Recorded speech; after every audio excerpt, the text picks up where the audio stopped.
প্রকৃতিতে শোনা যাচ্ছে শীতের আগমন ধ্বনি, আর উত্তপ্ত রাজনীতিতে বাজছে বহুমুখী সংঘাত সহিংসতার সুর। সেই সুরে যমুনার আকাশে চতুর্মুখী দুশ্চিন্তা ভর করেছে। প্রথম দুশ্চিন্তা সেনাবাহিনীকে নিয়ে। তিন বাহিনীর দাবির মুখে অর্ধেক সেনা সদস্যকে ব্যারাকে ফেরত পাঠাতে বাধ্য হয়েছে সরকার। এমন সিদ্ধান্তের কয়েক ঘন্টার মধ্যেই শুরু হয়ে গেছে নির্বাচন কেন্দ্রিক রক্তপাত। চট্টগ্রামে গুলিবিদ্ধ হয়েছেন বিএনপি প্রার্থী, মারা গেছেন তার এক সমর্থক। এমন ঘটনার পর উটের মতো বাড়িতে মুখ গুজে থাকা স্বরাষ্ট্র উপদেষ্টার ভাঙ্গা টেপ রেকর্ডের অসরতায় বিচলিত ইউনূসের পুরো উপদেষ্টা পরিষদ। সংঘাত হানাহানির এই দুশ্চিন্তার মধ্যে সরকারের হৃদকম্পন বাড়াচ্ছে কার্যক্রম নিষিদ্ধ থাকা আওয়ামী লীগের 4 দিনের কর্মসূচির ঘোষণা।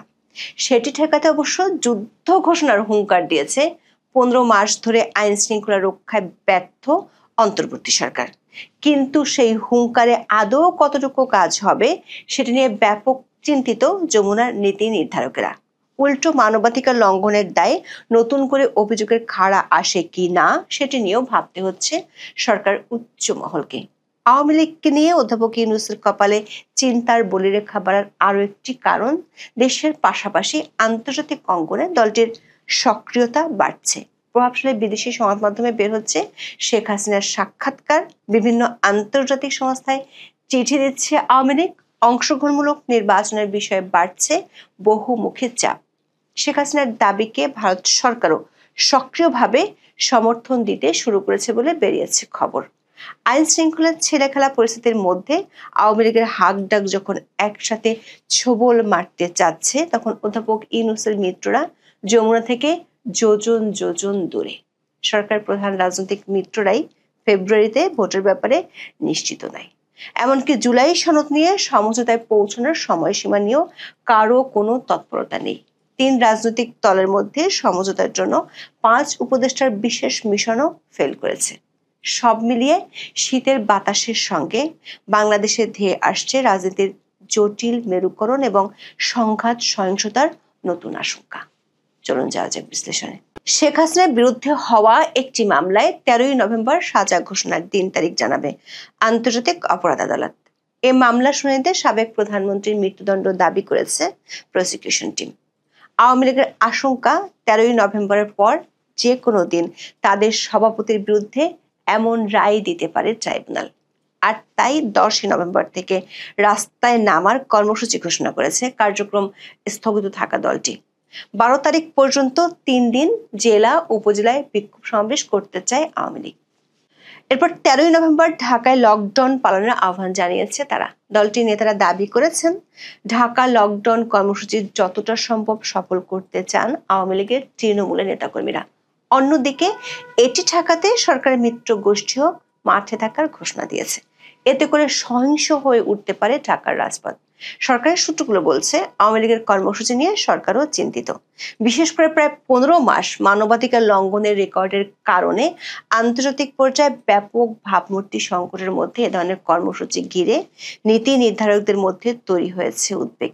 একটি অংশ মনে করছে, এই মুহূর্তে আওয়ামী লীগকে দমনের শক্তি প্রয়োগ করলে সংকট আরো বাড়বে।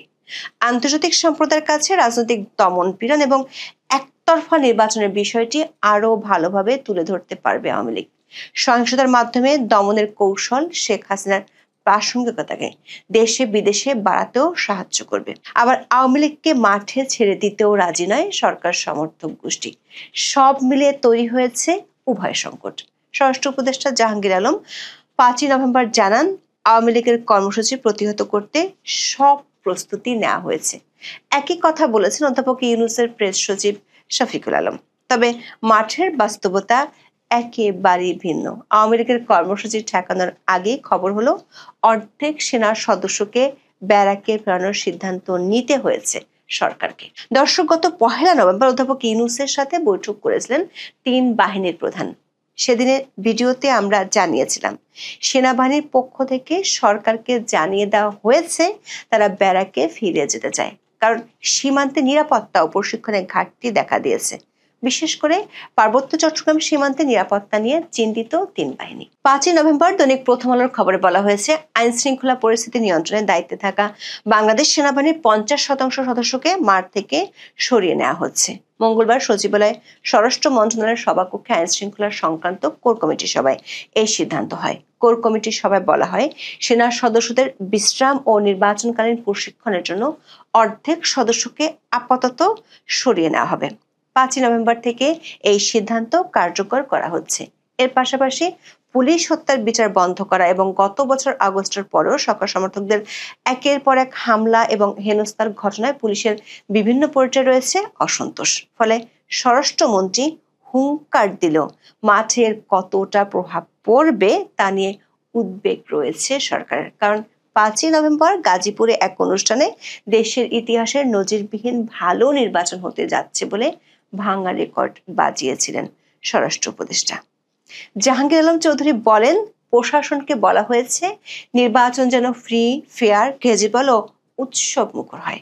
নির্বাচনে কোনো ধরনের হুমকি নেই।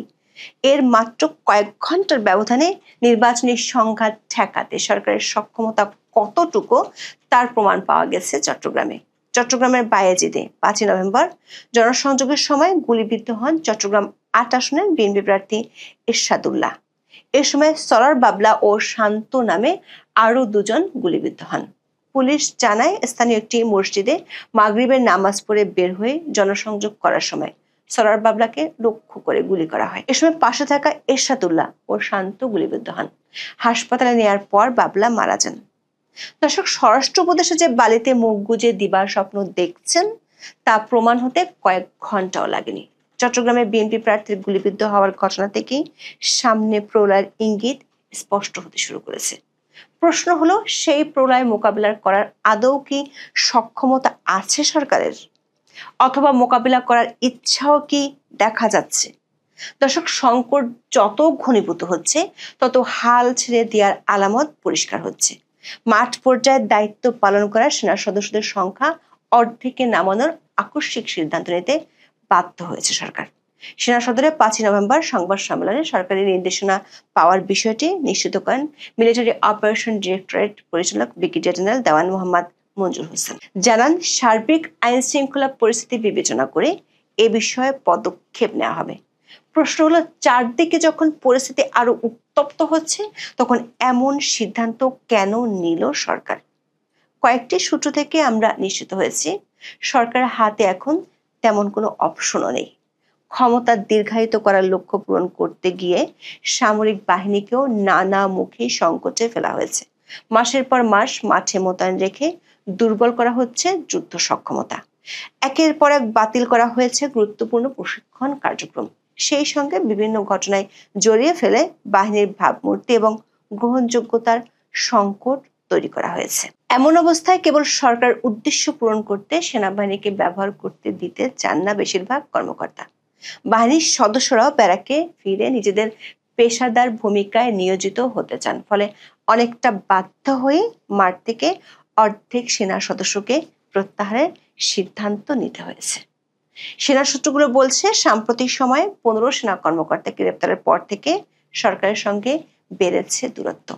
আবার গোপালগঞ্জের ঘটনার পর থেকে মানবাধিকার লঙ্ঘনের প্রকাশ্য ঘটনার থেকেও দূরে থাকতে চায় বাহিনীর কর্মকর্তারা। দেশে আওয়ামী লীগের কর্মসূচি ঠেকানোর ইস্যুতে সরকার যখন চিন্তিত, তখন আন্তর্জাতিক পর্যায়ে আওয়ামী লীগের সক্রিয়তায় চোখে আরো অন্ধকার দেখছে সরকার। ভারতের 7 সিস্টার্স জয়ের স্বপ্ন দেখা সরকারের মিত্রদের জন্য উদ্বেগ বাড়াচ্ছে দিল্লি। বিবিসি বাংলার এক প্রতিবেদনে ইঙ্গিত দেওয়া হয়, শেখ হাসিনাকে আরো সক্রিয় হতে সহায়তা করা হচ্ছে। প্রতিবেদনে বলা হয়, শেখ হাসিনা শুরু থেকেই মোবাইল ফোন ব্যবহার করছেন। খবরের কাগজ বা টিভি চ্যানেল অবাধে সার্ভ করার সুযোগ আছে।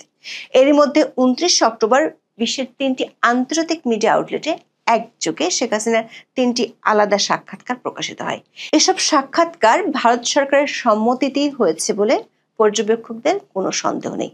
মাস 3 আগে শেখ হাসিনার সঙ্গে সশরীরে দেখা করেন আওয়ামী লীগের কয়েকজন নেতা। এছাড়া দিল্লিতে সম্প্রতি মায়ের সঙ্গে দেখা করে গেছেন সজীব ওয়াজেদ জয়। বিশ্লেষকদের ধারণা, শেখ হাসিনার উপর থেকে বিধিনিষেধের অনেকগুলোই ধীরে ধীরে শিথিল করা হচ্ছে। বিষয়টিকে তারা বলছেন আনলকিং। দিল্লির অন্যতম একটি থিঙ্ক ট্যাঙ্কের সিনিয়র ফেলো শ্রুতি পট্টনায়কের ধারণা, আওয়ামী লীগকে বাংলাদেশের রাজনৈতিক ল্যান্ডস্কেপে প্রাসঙ্গিক রাখতে চায় ভারত। আওয়ামী লীগের মতো বড় একটি রাজনৈতিক শক্তির সঙ্গে ভারতের ঐতিহাসিক সুসম্পর্ক রয়েছে। সে কারণে তারা দলটিকে বাইরে রেখে নির্বাচনের পরিকল্পনা পছন্দ করছে না। ঢাকায় ভারতের সাবেক হাই কমিশনার রিভা গাঙ্গুলি দাসও মনে করেন শেখ হাসিনার বক্তব্যের মাধ্যমে আওয়ামী লীগ নেতাকর্মীদের মনোবল চাঙ্গা করা হচ্ছে। নির্বাচনের আয়োজন এগিয়ে আসায় ভারত শেখ হাসিনার সক্রিয়তার কোনো বাধা দিচ্ছে না। আরেক বিশেষজ্ঞ অধ্যাপক বলদাস ঘোষাল মনে করছেন শেখ হাসিনার সাক্ষাৎকারগুলোর মধ্য দিয়ে ভারতই আসলে আক্রমণাত্মক অবস্থান নিতে চাইছে। বিবিসি বাংলার প্রতিবেদনে বলা হয় শেখ হাসিনার আরও কিছু সাক্ষাৎকার আন্তর্জাতিক সংবাদ মাধ্যমে প্রকাশ হবে বলে আভাস পাওয়া গেছে। এমনকি ভিডিও ক্যামেরার সামনে বসেও তাকে সাক্ষাৎকার দিতে দেখা যেতে পারে। শেখ হাসিনার সক্রিয়তা বাড়াতে আন্তর্জাতিক বিভিন্ন সংস্থার সঙ্গেও যোগাযোগ বাড়াচ্ছে আওয়ামী লীগ। 1 নভেম্বর ঢাকায় ইউএনজিপির প্রতিনিধি স্টাফান ডিলারের কাছে চিঠি দেওয়া হয়। এতে জাতিসংঘকে ইউনূস সরকার অধীনে একতরফা নির্বাচনের সহায়তা বন্ধের আহ্বান জানানো হয়েছে। বলা হয় এ ধরনের সহায়তা আন্তর্জাতিক আইন, জাতিসংঘের মূলনীতি এবং অবাধ, নিরপেক্ষ এবং অংশগ্রহণমূলক নির্বাচন প্রসারের ক্ষেত্রে ইউএনডিপির ম্যান্ডেট লঙ্ঘনের ঝুঁকি তৈরি করবে। দর্শক, এতদিন সেনাবাহিনী ও আওয়ামী লীগ নিয়ে সমস্যার সমাধানের ক্ষেত্রে মিত্র রাজনৈতিক দলগুলোকে পাশে পেত যমুনার নীতি নির্ধারকেরা, কিন্তু সেখানেও বেঁধেছে এবার গন্ডগোল। কারণ জুলাই সনদ নিয়ে সরকারের মিত্র দলগুলোর মধ্যে বেড়েছে বিরোধ। এই সনদ ঘোষণা নিয়ে জামাতের সঙ্গে বিএনপির মুখ দেখাদেখি বন্ধ হওয়ার পথে। জামাতের আলোচনার প্রস্তাবে এখন পর্যন্ত কোনো সাড়া দেয়নি বিএনপি। সরকারের বেঁধে দেওয়া 7 দিনের সময়সীমার 2 দিন পার হয়ে গেলেও বিএনপি সহ বেশিরভাগ দলের হেলদোলি নেই। জামাত অবশ্য সমঝোতা বৈঠকের জন্য 2 সদস্যের কমিটি করেছে। তবে বিএনপির 2 জন শীর্ষ নেতা মনে করেন জামাতের সঙ্গে আলোচনায় বসে কোনো লাভ নেই, তাই এ ব্যাপারে কোনো আগ্রহ নেই বিএনপির। আর এই মুহূর্তে বিএনপি ব্যস্ত নিজের ঘরের আগুন নেভাতে।